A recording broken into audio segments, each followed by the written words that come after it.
ஒரு ஜனம் கூட வரக்கூடாது, ஒரு ஆடு கூட வரக்கூடாது, ஒரு மாடு கூட வரக்கூடாது. மலையில யோசுவா அவன் கூட தூரம் நிக்கணும், ஆரோன் கூட அங்கதான் நிக்கணும், நீ மாத்திரம் தான் மேலே ஏறி வா.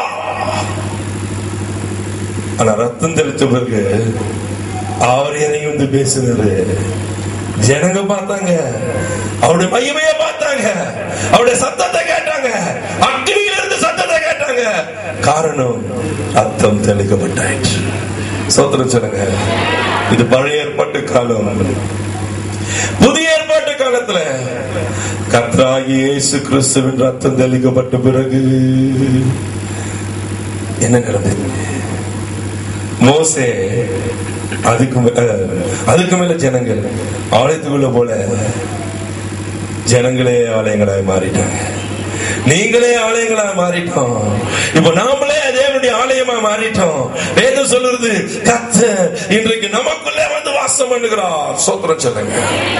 அன்னைக்கு பழைய ஏற்பாட்டு கூடாரத்துல வெளி பிரகாரத்துல பலி செலுத்தப்படுகிறது. ரத்தத்தை ஜனங்கள் அள்ளிக்கொண்டு இந்த ரத்தத்தை எடுத்துக்கொண்டு ஆசாரியன் உள்ள போவான். வெளி பிரகாரத்துல தெளிக்கப்பட்ட ரத்தம் தெளிக்கப்படுகிறது. பரிசுத்த ஸ்தலத்துக்குள்ள போய் அங்கேயும் மகா பரிசுத்த ஸ்தலத்துல தெளிக்கப்படுகிறது. அங்கே ரத்தம் ஓடுகிறது, ரத்தம் ஆராய் ஓடுகிறது. வெளிக்கப்படுகிற ரத்தம், அங்க வெட்டப்படுகிற ஆடுகளின் ரத்தம் ஆராய் தேவனுடைய ஆலய கூடாரம் முழுவதும் பாய்ந்து ஓடுகிறது. There was blood stream running. இங்கே அங்க எங்க பார்த்தாலும் ரத்த ஆறு ஓடுகிறது. தேவன் அங்கே இறங்கி வந்து கிருபாசனத்தின் மத்தியில் இருந்து பேசினார். இன்னைக்கு இயேசு கிறிஸ்துவின் ரத்தம் சிந்தினபடியினாலே தேவன் இறங்கி வந்து நம்மோடு பேசுகிறார். ஸ்தோத்திரம் சொல்லுங்கம்மா. நீ தீர்க்க தரிசனம் சொன்னாலும் சரி, தீர்க்க தரிசனம் கேட்க போனாலும் சரி, நீ தேவனை பார்க்க போனாலும் சரி, நீ தேவனுக்காய் ஊழியம் செய்ய போனாலும் சரி, நீ பிசாச திறந்த போனாலும் சரி, நீ வியாதிக்காய் ஜெபம் பண்ண போனாலும் சரி, ரத்தம் சொந்தம் இல்லாமல், ரத்தத்தை தெளிக்காமல், ரத்தத்தின் இடத்துல நீ வந்து சேராமல் ஒரு மகிமையும் பார்க்க முடியாது. கேக்குதா? இன்னைக்கு அநேகருடைய ஊழியத்துல தோல்வி ஏன் தெரியுமா? சில சொல்லுவாங்க, எங்க ஊழியம் வல்லமை ஊழியம், எங்க ஊழியம் அபிஷேகம் ஊழியம், எங்க ஊழியம் அக்னி ஊழியம், எங்க ஊழியம் அந்த ஊழியம், எங்க ஊழியம் தீர்க்க தரிசன ஊழியம், எங்க ஊழியம் வெற்றியின் ஊழியம், எங்க ஊழியம் எந்த பேரை நீ வச்சுக்கினாலும் சரி, ரத்தம் இல்லாமல். சொத்துருச்சா? அல்லேலூயா. புரிஞ்சுச்சா? ரத்தம் இல்லாமல் தேவன் செவி சாய்க்க மாட்டா. ஸ்தோத்திரம் சொல்லுங்க. ஆமென் சொல்லுங்க. ஒரு உதாரணம் சொல்ற பாருங்க. புதிய ஏற்பாட்டு பரிசுத்தவான்கள் வியாதியஸ்தர்களுக்காக ஜெபம் பண்ணும்போது, குறிப்பாக நம்ம யாக்கோபு சொல்றாரு பாருங்க, நீங்க வியாதியஸ்தர்களுக்காக ஜெபம் பண்ணும்போது என்ன செய்யணும்? 5ஆம் அதிகாரம் 4ஆம் வசனத்துல எண்ணெயை கொண்டு போய் பூசு. அப்பொழுது அவன் பாவம் செய்தவனாக இருப்பானால் அவன் பாவம் அவனுக்கு மன்னிக்கப்படும். சோதனை சொல்லுங்க. என்னைய போய் சொல்றாரு, அங்கே பாவ மன்னிப்புக்கு அடையாளமா, அவன் பாவம் மன்னிக்கப்படணும்ன்றதுக்கு அடையாளமா அன்றைக்கு ரத்தம் தெளிக்கப்பட்டுச்சு. நீ என்ன எடுத்துமே பூசியா சுகமாவான். சோதனை சொல்லுங்க. ஹல்லேலூயா. அவன் பாவம் செஞ்சிருப்பானால் அவனுடைய பாவங்கள் அவனுக்கு மன்னிக்கப்படும். நானு இயேசு அடக்கிற ஊழியத்துல 11 வருஷம் வேலை பார்த்தேன். அருமையான சகோதரன் டிஜிஎஸ் தினகரனை எனக்கு நல்லா தெரியும், அவருடைய ஊழியத்தை தெரியும். நான் அவரோடு இருந்திருக்கிறேன் பக்கத்திலேயே. அவர் வியாதியஸ்தர்களுக்காக ஜெபம் பண்ணும்போது, பிசாசின் பிடியில இருக்கிற ஜனங்களுக்காக ஜெபம் பண்ணும்போது, இவ்வளோ பெரிய பரிசுத்தவான், ஒரு சின்ன ஜெபம்னால கர்த்தர் கேட்பாருன்னு எனக்கு ஊருக்கே தெரியும். ஆனா I have seen him hundreds of times. என்ன குப்பியை கொண்டு வாப்பா, என்ன புட்டியை கொண்டு வாப்பா சொல்லுவாரு. அவர் ஜெபம் பண்றாங்க, இன்னைக்கு ஜெபத்துக்கு ஜனம் வராங்கன்னு தெரிஞ்சாலே நாங்க நிறைய எண்ணெய் அவர் டேபிள்ல வச்சிருப்போம். ஒரு எண்ணெய் பாட்டில திறந்து கொஞ்சம் எண்ணெய் கையில் எடுத்து அவர் எண்ணெயை போட்டு தான் ஜெபம் பண்ணதை நான் பார்த்திருக்கேன். அற்புதங்களை, அடையாளங்களை எங்கள் கண்களால் நாங்கள் பார்த்திருக்கிறோம். சோத்திரம் சொல்லுங்க. என் ஊழியத்துல நான் அது நிறைய அடாப்ட் பண்ணுவேன். வியாதியஸ்தர்கள் எங்க பார்த்தாலும் சரி எண்ணெய் எடுத்துன்னு போய், ஏன்னா நம்ம ஜெபம் கேட்கப்படுதோ கேட்கப்படலையோ, இயேசுவின் ரத்தம் பேசும். சோத்திரம் சொல்லுங்க. ஹல்லேலூயா. இவனை பெரிய பரிசுத்தவனை காமிச்சுக்கோனா, இயேசு மாத்திரம் காண்பிங்க, பிதா இறங்குவா. நம்ம போட்டுக்கிற டைனாலையும் கோட்டுனாலையும் இல்லைன்னா நம்ம போட்டுக்கிற சென்ட்னாலே இல்ல, தேவன் இறங்க போறது இல்ல. நீ 3 மணி நேரம் ஜெபம் பண்ணா 10 மணி நேரம் ஜெபம் பண்ணா ஆண்டவர் உடனே இறங்கிடுவாரா? உன்னை பத்தி அவருக்கு தெரியும். ஆனா எதற்கு இறங்குவார்? சின்ன துளி இயேசுவின் ரத்தம். சோதனை சொல்லுங்க. பிசாசம் ஓடுவான், இயேசுவும் தேவனும் இறங்குவா. ஜெயம் எங்க உண்டு? சொல்ல மாட்டீங்களா? சொல்லுங்கப்பா. இந்த தேவன் ஏற்பாட்டு காலத்துல ஒரு குறிப்பிட்ட காரியம் நடந்தது. லேவியாகம புத்தகம் 14ஆம் அதிகாரத்தை நீங்க எடுத்துக்கிட்டீங்கன்னா, கர்த்தர் ஒரு திட்டத்தை கொடுத்தார் மோசேக்கு. என்ன செய்யணும்? பாவம் மன்னிக்கப்படணும்னா ஒரு மனுஷன் உயிருள்ள 2 குருவிகளை கொண்டு வரணும் ஆசாரியன் கிட்ட. ஒரு மனுஷனுடைய குஷ்டரோகம் நீங்கணும்னா அவன் நீங்கிட்டான், அவன் சுகமாயிட்டான். இப்ப அவன் சபைக்குள்ள சேர்த்துக் கொள்ளப்படணும். இப்ப அவன் குடும்பத்துக்குள்ள சேர்த்துக் கொள்ளப்படணும். இப்ப அவன் சமுதாயத்துக்குள்ள சேர்த்துக் கொள்ளப்படணும். He is cleansed. என்னன்னு ஜனங்கள் அங்கீகரிக்கணும்னா ஆசாரியங்கிட்ட அவன் வரணும். வந்தவன் 2 உயிருள்ள குருவிய கொண்டு வரணும். வேதம் சொல்லுது, இந்த 2 உயிருள்ள குருவிய ஆசாரிய எடுப்பான். ஒரு குருவிய அவன் கொல்லுவான். ஒரு குருவியை கொன்று ஒரு குருவியுடைய ரத்தத்தை வாசிமா என்ன சொல்லுது? உயிருள்ள குருவியையும் கேதுரு கட்டையையும் சிகப்பு நூல்களையும் ஈசோப்பையும் எடுத்து இவைகளையும் உயிருள்ள குருவியையும் ஊற்று நீர் மேல் கொல்லப்பட்ட குருவியின் ரத்தத்திலே தோய்த்து குஷ்டம் நீங்க சுத்திகரிக்கப்படுகிறவன் மேல் 7 தரம் தெளித்து. சோத்திரம். என்ன ஒரு பெரிய ஒரு சத்தியம் அடங்கிருக்கு பாருங்க. வேத வசனம் சொல்லுது, திருப்பி வாசிக்க கேட்கணும். ஆசாரியன் அந்த குருவிகளில் ஒன்றை ஒரு மண்பாண்டத்தில் உள்ள ஊற்று நீர் மேல் கொல்லச் சொல்லி, ஒரு மண்பாண்டம், ஒரு மண்பாண்டம் தேவைப்பட்டது தேவ திட்டம் நிறைவேறுவதற்கு. கர்த்தராகிய இயேசு கிறிஸ்து இந்த பூமிக்கு வர வேண்டியது அவசியமாய் இருந்தது. கர்த்தர் ஒரு பாத்திரத்தை அங்கே வைக்கும்படி சொன்னார். ஒரு பாத்திரம் அவசியம். நீ அந்த பாத்திரம். அநேக சமயம் ஊழியக்காரர்கள் மரண அமைதிக்குள்ளே போகிறதுக்கு காரணம், ஊழியக்காரர்கள் மரண பிடியின் விளிம்புக்கு போகிறதுக்கு காரணம், அடிபடுகிறதும் காயப்படுகிறதும் ரத்தம் செல்லுவதற்கு காரணம், there needs to be a vessel. God wants a vessel. சோதரம் சொல்லுங்க. நீயும் நானும் ரட்சிக்கப்படுவதற்கு தேவன் ஒரு பாத்திரத்தை தெரிந்து கொண்டார். அவர் பேர் தான் இயேசு கிறிஸ்து. சோதரம் சொல்லுங்க. வாசிங்க பிரதர். ஒரு மண்பாண்டத்தில் உள்ள ஊற்று நீர் மேல் கொல்ல சொல்லி, ஒரு மண்பாண்டத்தின் மேல் உள்ள ஒரு ஊற்று நீரின் மேல் கொல்ல சொல்லி, உயிருள்ள குருவியையும் கேதுரு கட்டையையும், என்னது கேதுரு கட்டையையும் சிவப்பு நூலையும் ஈசோப்பையும் எடுத்து இவைகளையும் உயிருள்ள குருவியையும் ஊற்று நீர் மேல் கொல்லப்பட்ட குருவியையும் ரத்தத்திலே தோய்த்து குஷ்டம் நீங்க சுத்திகரிக்கப்படுகிறவன் மேல் 7 தரம் தெளித்து. சோத்திரம். இருங்க வாங்க. வேதம் சொல்லுது, 2 குருவியை கொண்டு வாப்பா. அது சுத்தமான 2 குருவியை கொண்டு வாப்பா. ஒரு குருவி கொல்லப்படணும், ஒரு குருவி உயிரோடு இருக்கணும். சோத்திரம் சொல்லுங்க. கொல்லப்படுகிற குருவி வேதம் சொல்லுது, கொல்லப்பட்ட குருவி 2 குருவியும் அதுக்கு அர்த்தம் சொல்றேன் பாருங்க. கொல்லப்பட்ட குருவி இயேசு கிறிஸ்துவின் மரணத்தை குறிக்கிறது. உயிருள்ள குருவி ஆண்டவராகிய இயேசு கிறிஸ்துவின் உயிர்த்தெழுதலை குறிக்கிறது. ஆமென் சொல்லுங்க. எங்கெல்லாம் மரணம் உண்டோ அங்கெல்லாம் உயிர்த்தெழுதல் உண்டு. சோத்திரம் சொல்லுங்க. சோத்திரம். ஹalleluya. For one man to live, one man has to die. ஒருத்தர் உயிரோடு இருப்பதற்கு ஒருத்தர் கொல்லப்பட்டு தான் ஆக வேண்டும். நீயும் நானும் உயிரோடு இருப்பதற்கு ஒருத்தர் கொல்லப்பட்டார். அவர் பேர் இயேசு கிறிஸ்து. சோத்திரம். வேதம் சொல்லுது, அங்க ஒரு குருவி கொல்லப்பட வேண்டும், ஒரு குருவி உயிரோடு வைக்கப்பட வேண்டும். வாசிங்க. அவனை சுத்தம் பண்ணி உயிருள்ள குருவியை வெளியிலே. இல்ல 2 குருவிகள், ஒன்று உயிருள்ள சுத்தமான 2 குருவிகளையும் கேதுரு கட்டைன்னு சொன்னா பழைய ஏற்பாட்டு காலத்துல கேதுரு கட்டை, புதிய ஏற்பாட்டு காலத்துல சிலுவை, எல்லாமே பழைய ஏற்பாட்டு காலத்துல ஒரு நிழல் தான். புதிய ஏற்பாட்டு காலத்துல எல்லாமே நிஜமா இருக்கிறது. சோதரம் சொல்லுங்க. ஹல்லேலூயா. I am talking a very important subject.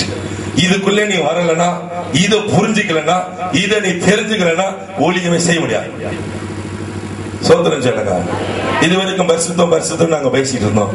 நீ முதல்ல இதுக்குள்ள வா. இதுதான் உன்னை பரிசுத்தம் நடத்தும். ஆமென் சொல்லுங்க. ஒரு கட்டை, அங்க கேதுரு கட்டையை கொண்டு வான்னு சொல்லியிருக்காரு பாரு. கட்டை குருவிக்கும் கொல்லப்படுறதுக்கும் என்னைக்கு கட்டைக்கு எங்களுக்கு சம்பந்தம் இருக்கு. God always has something. Bible always says some truth when it is written there. அங்கே கட்டைகள் போடப்பட்டிருக்கு. அதுதான் கர்த்தராகிய இயேசு கிறிஸ்துவின் சிலுவை. சிகப்பு நூல் இயேசு கிறிஸ்துவின் ரத்தம். சோத்திரம் சொல்லுங்க. மூன்றாவது ஈசோப்புன்னு சொன்னா விசுவாசம். ஆமென் சொல்லுங்க. விசுவாசம் இல்லாம ஒருத்தனும் சிலுவையிலே வர முடியாது. இயேசு கிறிஸ்து எனக்காய் மரித்தார், எனக்காய் அவர் ரத்தம் சிந்தினார், என் காயங்கள் என் பாவங்களுக்காக அவர் காயப்பட்டார், நொறுக்கப்பட்டார். இதை விசுவாசிக்கிறவன் தான் உயிரோடு எழுந்திருக்க முடியும். சோத்திரம் சொல்லுங்க. இயேசு கிறிஸ்துவிடத்தில் வராதவன் ஒருவன் ரட்சிக்கப்படவே முடியாது. வேதம் சொல்லுது, இங்க இந்த காரியம் நடந்தது.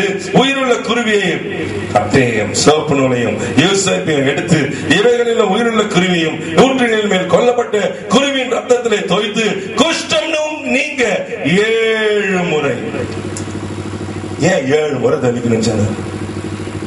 There is always some evidence in the Bible when it is said 7. இயேசு கிறிஸ்து சிலுவையில போய் மரிக்கிறதுக்கு முன்பதாக 7 முறை ரத்தம் அவர் சரீரத்திலிருந்து வெளியே வந்தது. 7 times the blood came out of him. லூக்கா எழுதின சுவிசேஷம் 22வது அதிகாரம் 44ஆம் வசனத்தை வாசித்தீங்கன்னா, கெத்செமனே தோட்டத்தில் அவர் கதறி அழுது ஜெபித்த போது அவருடைய ரத்தத்திலே பெருந்துளிகள் ரத்தத்தின் வேர்வையாய் வந்து வெளியே விழுந்தது. ஏசாயா 27ஆம் அதிகாரம் 29ஆம் வசனம் வேதம் சொல்லுது. லூக்கால 27-29 அவருடைய தலையில முள்கிரீடம் வச்சு அழுத்தினாங்க. எங்க? மத்தேயு எழுதின சுவிசேஷம் 27-29. ஏசாயா 56 அவருடைய தாடை மயிரை பிடுங்கினார்கள், ரத்தம் வெளியே வந்தது. யோவான் 19ஆம் அதிகாரம் 1 வசனம் சொல்லுகிறது, அவரை வாரினால் அடித்தார்கள். ஒவ்வொரு சரீரத்துல அடிகள் படும்பொழுதும் சரீரம் கிழிக்கப்பட்டது, ரத்தம் பீரிட்டு வெளியே வந்தது. யோவான் 20ஆம் அதிகாரம் 27ஆம் வசனத்தை வாசித்தீங்கன்னா, கர்த்தருடைய கைகளிலே ஆணிகளை வச்சு அடிச்சாங்க. அவர் போய் தோமாவுக்கு காமிச்சார், என் கையை பார்ப்பா, see my hand, என் கையை பார். கையில ஆணிகள் கடவப்பட்ட காயம், ரத்தம் வழிந்தது. வேதம் சொல்கிறது சங்கீதம் 22:16 அவருடைய கால்களில் ஆணிகள் அடித்தார்கள், கைகளையும் கால்களையும் ஒருவ குத்தினார்கள் என்று எழுதியிருக்கிறது. The blood came out. யோவான் 19ஆம் அதிகாரம் 34ஆம் வசனம் 7வது முறை அவருடைய விலாவில குத்தினார்கள், ரத்தமும் தண்ணீரும் வெளியே வந்தது. ஸ்தோத்திரம் சொல்லுங்க. ஹல்லேலூயா. ஆகவேதான் குஷ்டரோகத்துல இருந்து வெளியே சுத்தமானவன் மேல 7 முறை தெளி என்று சொன்னார் கர்த்தர். கர்த்தருக்கு மகிமை உண்டாது. 7 முறை தெரிச்சதோடு உள்ள இப்போ பைபிள் சொல்லுது, இந்த ரத்தம் தெளிக்கப்பட்ட உடனே பாவங்கள் போகுது. இன்னொரு காரியத்தை செய்ய சொல்றார் ஆண்டவர். அவனுடைய காதுல கேக்குதா? அவனுடைய வலது காது மணலில என்னத்தை தடவணும்? என்னத்தை தடவணும்? எண்ணெய தடவணும். அவனுடைய வலது கையின் பெருவிரல்ல எண்ணெய தடவணும். அவருடைய வலது காலின் பெருவிரல்ல ரத்தத்தை தடவுங்க, எண்ணெய தடவுங்க. ஏன் சொல்றார் தெரியுமா? இந்த காதுல ரத்தம் தடவப்படும் பொழுது ஒரு காரியம் சம்பவிக்கிறது. நம்ம காதின் மூலமாய் செய்யப்படுகிற பாவங்கள், நம்முடைய மனதின் மூலமாய் செய்யப்படுகிற பாவங்கள், நம்முடைய சிந்தையின் மூலமாய் கண்கள் மூலமாய் செய்யப்படுகிற பாவங்கள் எல்லாவற்றின் மேலும் ஒரு பெரிய தெய்வீக பாதுகாப்பு உண்டாகிறது. சோத்திரம் சொல்லுங்க. There is protection. இன்னைக்கு நிறைய பேர் சொல்றது, சிந்தனையில நான் ரொம்ப பாவம் செய்றேன், என்னால என் மனசை கட்டுப்படுத்த முடியல, என்னால என்னுடைய எண்ணங்களை கட்டுப்படுத்த முடியல, நான் வேணான்னு நினைக்கிறேன், ஆனா தப்பு பண்றேன். ஊழியக்காரனுக்கு சொல்றது, விசுவாசி இல்ல, பெரிய ஊழியம் செய்யறவங்க, நான் ஊழியம் செய்யணும் பைபிள் தூக்கி ஓடுங்களா நிறைய பேருங்க. சர்ச்சில் கூட நிக்காம இந்த ஜனங்க கூட சொல்றதை கேட்கிறேன். ஐயோ எங்களால கண்ட்ரோல் பண்ண முடியல. You cannot control. The blood brings the control. சோத்திரம். ஹalleluya, ஹalleluya. எனக்கு ஆவியானவர் சொல்லி கொடுத்தாரு. நான் அதை பல வருடங்களாக செய்து வருகிறேன். ஒவ்வொரு முறையும் ஆண்டவருடைய ரத்தத்துக்குள்ள நான் என்னை ஒப்பு கொடுப்பேன், என்னையும் ஒப்பு கொடுப்பேன், என்னுடைய அவயங்களையும் ஒப்பு கொடுப்பேன், என் குடும்பத்தையும் ஒப்பு கொடுப்பேன். என் குடும்பத்தினுடைய ஒவ்வொருடைய அவயங்களையும் ஒவ்வொருடைய பெயரையும் சொல்லி ஒவ்வொருடையும் அர்த்தத்துக்குள்ளே நான் கொண்டு வருவது என்னுடைய தின வழக்கம். சொத்திரம் சொல்லுங்க. நான் ஜெபம் பண்ண மறக்கலையோ, எனக்காக ஜெபம் பண்றனோ இல்லையோ, என் தேவைகளுக்காக ஜெபம் பண்றனோ இல்லையோ, என் குடும்பத்துல எனக்காகவும் என் குடும்பத்துக்காகவும் ரத்தத்தை நான் கிளைம் பண்ணி ஜெபிப்பது உண்டு. சோத்திரம் சொல்லுங்க. Nobody can take you from away from the Lord's blood. The greatest lock, safety deposit lock ன்னு சொல்ற மாதிரி நம்முடைய ரத்தமா இயேசு கிறிஸ்துவின் ரத்தம். நான் ரொம்ப ஜெபம் பண்றேன் பிரதர், அதனால எங்க வீட்டுல இப்படி நடந்து போச்சு, என் குடும்பத்துல இப்படி நடந்து போச்சு. ரத்தத்துக்குள்ள ஒப்பு கொடு. ஐயோ என் பொண்ணை வேலைக்கு அனுப்புறேன், என் பொண்ணை படிக்க அனுப்புறேன், காலேஜுக்கு அனுப்புறேன், அது எங்க போதோ எங்க சுத்தது தெரியல. நீ எங்கேயும் செய்ய ரத்தத்துக்குள்ள நுழைத்து என் பொண்ணு கண்ணை அவன் முன்னாடி செஞ்சீங்கன்னா அடிப்பா உன்ன. நீ சொல்லி ஜெபத்துல ஆண்டவரே என் பொண்ணுடைய கண்ணை, என் பொண்ணுடைய மனசை, என் பொண்ணுடைய அழகை, என் பொண்ணுடைய சரீரத்தை, என் பொண்ணுடைய தோலை எல்லாத்தையும் படிப்ப அவன் மூளைய எதிர்காலத்தை ரத்தத்துக்குள்ள ஒப்புக்கொடு சொல்லி சொல்லி சொல்லி தினந்தோறும் claim the blood, apply the blood. சோத்திரம் சொல்லுங்க. சென்று இந்த ரத்தத்தை தெளிக்கிறது மாத்திரம் இல்ல, ரத்தத்துக்குள்ளேயே ஒப்பு கொடுத்துடும். நான் சொல்ற ஒரு வார்த்தை, முக்கிற ஆண்டவர ரத்தத்துல அப்படி சொல்ல. கோழியை முக்குவாங்க தெரியுமா? அடக்கோழி. உங்களுக்கு எல்லாம் எந்த கோழி தெரியும்? நீங்க லெகான் கோழி சாப்பிடுறீங்க. நம்ம எப்ப நம்ம அம்மா கிட்ட கரெக்டா சொல்லுவோம். அங்க வந்தாலே தான் தெரியும். நாட்டுக்கோழியே இங்கதான் பார்க்க முடியும். அடை வச்சு இங்க விடுவாங்க. அடை இருந்தால அது வெளியே வராது. போய் திருப்பி அந்த கோழி முட்டை இருக்குதோ இல்லையோ திருப்பி போய் அது எங்க முட்டை உடிச்சு அங்கேயே உட்காந்துக்கும். 21 நாள் அங்க உட்காந்துக்கிடுங்க. அத பைத்தியம் தெரியுது. அது பேர் பைத்தியம். 21 நாள் பாஸ்ட். உங்களுக்கு தெரியுமா கோழி? தெரியல. ஏன் கம்முன்னு இருக்கீங்களா? கரெக்டா சொல்லல சொல்லி இருக்கிறீங்களா? ரைட்டு. அவர் எனக்கு எப்பவுமே பக்கவாதியம் சொல்லினே வருவார் கூட. சோத்திரம் அல்லேலூயா. அப்போ 21 நாள் இந்த கோழி பைத்தியம் முடிச்ச மாதிரி எங்க முட்டை உச்சி அங்க போயிட்டே இருக்கும். சில பைத்தியங்க பாத்தீங்க நீ, திருப்பி போயிட்டு வரும். சினிமா பார்த்த பைத்தியம் திருப்பி போவோம். டிவி பாத்திர பைத்தியம் திருப்பி போவோம். பஸ் ஸ்டாப்ல எவங்கிட்ட பேசுற பைத்தியம் திருப்பி அங்க போவோம். எவனுக்கு லவ் லெட்டர் கொடுத்த பைத்தியம் திருப்பி அவனுக்கு கொடுக்கணும்னு சொல்லலாம். இந்த மாதிரி லவ் லெட்டர் கேஸ், இந்த மாதிரி பாவ கேஸ் எல்லாம் ரத்தத்துல முக்குனா தண்ணியில இங்க முக்குற மாதிரி இவங்க என்ன பண்ணுவாங்க தெரியுமா? தண்ணியில அப்படியே ஒரு முக்கு நல்லா உடம்பெல்லாம் ஈரமாயிடும். அது காய வைக்கிறது வரைக்கும் திருப்பி போய் கூடியில உட்காராது. நல்லா கிளப்பி தானே காய வச்சு திருப்பி கொஞ்ச நேரம் பார்த்து 1 மணி நேரம் பார்த்து திருப்பி உட்காரும். திருப்பி எடுத்து முக்கி. எங்க வீட்டுல அப்படி கோழி அப்படிதான் வச்சிருந்தேன். அந்த அனுபவத்தை தான் இப்ப நான் செய்யறது. ரத்தத்தை எடுத்து முக்கி இன்னொன்னு கூட செய்வாங்க. மூக்குல அதனுடைய இறக்க ஒண்ணு புடுக்கி அது மூக்குல குத்தி விட்டுருவாங்க. கரெக்டா ஃபர்ஸ்ட் நான் சொல்றதுல ஐயா உங்களுக்கு தெரியுமா? கோழி வளர்த்தவங்களுக்கு எல்லாம் தெரியும். மூக்குல ஒரு அழகு, அதனுடைய அழகு இல்ல, இறக எடுத்து அதனுடைய அழகுல மூக்குல குத்திடுவாங்க. அது உட்கார முடியாது. திரும்பினா குத்திக்கிட்டே இருக்கும். நமக்கு ஒரு இறகு உண்டு. அது இயேசு கிறிஸ்துவின் சிலுவையின் இறகு. ஏத்து குத்து மூக்குல. சோதனை சொல்லமா டெய்லி ஒரு வசனத்தையும் சொல்லி அனுப்பு வெளியா. எங்க போய் அது பைத்தியம் திருப்பி போய் உட்கார்ந்து பாருங்க. பைத்தியம் தெரிஞ்சிடும். சோத்திரம் சொல்ல. ஹல்லேலூயா. கேட்கிற சத்தருடைய பிள்ளைய இது உனக்கும் அப்ளை பண்ணு. நீ போகிற இடத்துல இருக்கிற ஊழியத்துக்கும் அப்ளை பண்ணு. சில பைத்தியங்க எத்தனை முறை போயிட்டு வந்தா திருப்பி அதே இடத்துல போய் உட்காந்துக்கலாம். எத்தனை முறை அபிஷேகத்துல நிறைஞ்சு உருண்டு பண்ணா திருப்பி ஐயோ நான் தப்பு பண்ணிட்டேன் பிரதர் சொல்ல. இதுக்கு என்ன செய்யணும்னா, இந்த அடக்கோழி மாதிரி இன்னும் அதுக்குள்ள பைத்தியம் இருக்குதுன்னு அர்த்தம். கொஞ்சம் ரத்தத்துல முக்கி மூக்குல கொத்தணும். சோதனை சொல்லுங்க. பைபிள் ஒரு வசனம், அதே வசனம் நீங்க வாசித்தீங்கன்னா, அவன் காதுல தடவி அவன் கை ஒருத்தன் போக மாட்டேன்னு சொன்னானா அவன் காதுல என்ன சொல்ல சவரோட குத்துன்னு போட்டுது இல்ல, அது மாதிரி மூக்குல குத்து. அதோட அந்த பாவத்துக்கு போவாது. சோதனை சொல்லுங்க. ஆமென் ஆமென். இந்த கையில ஏன் ரத்தத்தை பூசி சொல்றாங்கன்னா, உன் கையின் கிரியையின் மேலாம் ப்ரொடெக்ஷன் வந்துடும். All that you do, உன் ஊழியத்துல ப்ரொடெக்ஷன், உன் வேலையில ப்ரொடெக்ஷன், உன் சம்பாத்தியத்துல ப்ரொடெக்ஷன். நிறைய பேர் வர சம்பாத்தியம் முழுசியும் டாக்டர் ஏயா something wrong. protection இல்ல, ரத்தம் வழியில ரத்தத்துக்குள்ள கொண்டு வந்துருக்கு. கத்த சொன்னார், அவன் பேரும் வலது கையின் பெருவரலிலே அந்த ரத்தத்தை தடவு. ப்ரொடெக்ஷன் வந்துடும். ஆமென் சொல்லுங்க. நான் வலது காலின் பெருவலிலே உன்னுடைய எல்லா நடக்கையிலும் சுத்தமா சொல்லுங்கம்மா, வலது காலின் பெருவலில நீ தடவுனா உன் மைண்ட ப்ரொடெக்ட் பண்ணுவாரு. ஒரு காரியத்தை you will not hear the voice of death. மரணம் என்ற செய்தி உன் காதுல விழாது. பிசாசு வந்து சொல்றதெல்லாம் மரணம் மரணம் மரணம், நீ செத்துட்டே, நீ பாவம் வந்துச்சு, நீ சத்துரு. சில பேர் சொல்லுவாங்க போய் செத்துரு செத்துரு செத்துரு. ஒரு பொண்ணு சொன்னா, குழந்தையோட போய் ரயில்வே ஸ்டேஷன்ல ரயில்வே டிராக்ல ஊந்துலான்னு என் காதுல சொல்லினே இருக்குது பிரதர் சொன்ன. ஏன் சொல்றது? ரத்தம் இல்ல, ரத்தத்தை அப்ளை பண்ணிடு காதுல.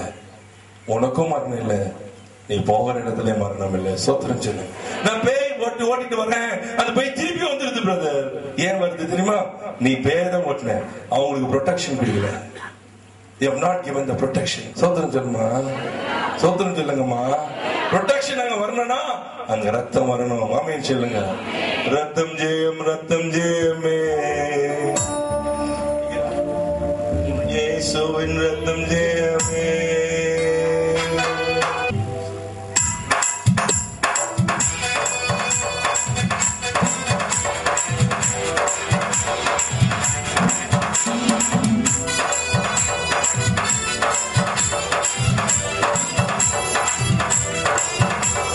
ரத்தம் ஜெயமே, இயேசுவின் ரத்தம் ஜெயமே.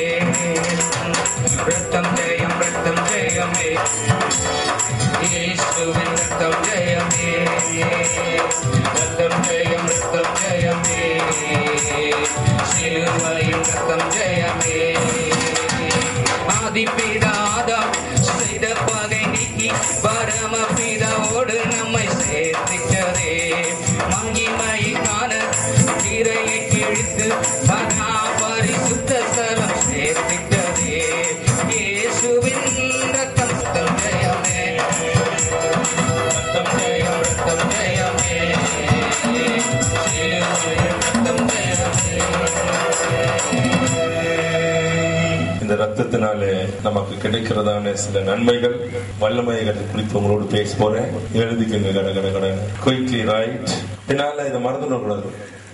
ஊழியத்துக்கு ஆமா, இன்னைக்கு ஸ்டார்டிங் பிளட் தான். சோதரம் சொல்லுங்க. இந்த ரத்தம் நம்ம மேலேயும் வலியணும், நம்ம குடும்பத்தின் மேல வலியணும், நம்முடைய எல்லா விதமான உடைமைகள் மேலேயும் வலியணும்.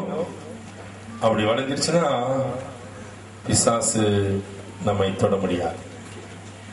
I will tell you how. முதலாவது, இந்த ரத்தத்தை குறித்து வேதம் சொல்லுது. மத்தேயு 27:4 குற்றமில்லாத ரத்தம். It is called innocent blood. இயேசு கிறிஸ்துவின் ரத்தம் குற்றமில்லாத ரத்தம். உலகத்துல வேற எந்த மனுஷனுடைய ரத்தத்தையும் இப்படி பார்க்க முடியாது. எல்லாமே கரைப்பட்ட ரத்தம். ஆனால் இயேசுவின் ரத்தம் மாத்திரம் குற்றமில்லாத ரத்தம். சொல்லுது, குற்றமில்லாத ரத்தத்தை நான் காட்டி கொடுத்தேனே. யூதாஸ் சொல்றாரு. 1 பேதுரு 1:19 வெளியேற பெற்ற ரத்தம், வெளியேற பெற்ற அப்படி பார்க்கமே. It is a precious blood. அதுக்கு விலையே கொடுக்க முடியாது. பூமியில் இருக்கிற அத்தனை செல்வத்தையும் திரட்டினாலும், பூமியில் இருக்கிற அத்தனை வெள்ளியும் பொன்னையும் திரட்டி கொடுத்தாலும் இந்த ரத்தத்தை வாங்க முடியாது. பிசாசுக்கு இந்த ரத்தத்தை வாங்க முடியாது. ஹலோ, பிசாசுக்கு எவ்வளவு செல்வம் இருக்குது. கூட யாரோ ரீசெண்டா சேர்த்து போனார். எவ்வளவு கோடி, 1000 கோடிகள், 40,000 crores, 44,000 crores. But he could not buy the blood. God showed me what was his fate. செத்த பிறகு என்ன நடந்ததுன்னு கர்த்தர் காமிச்சார்.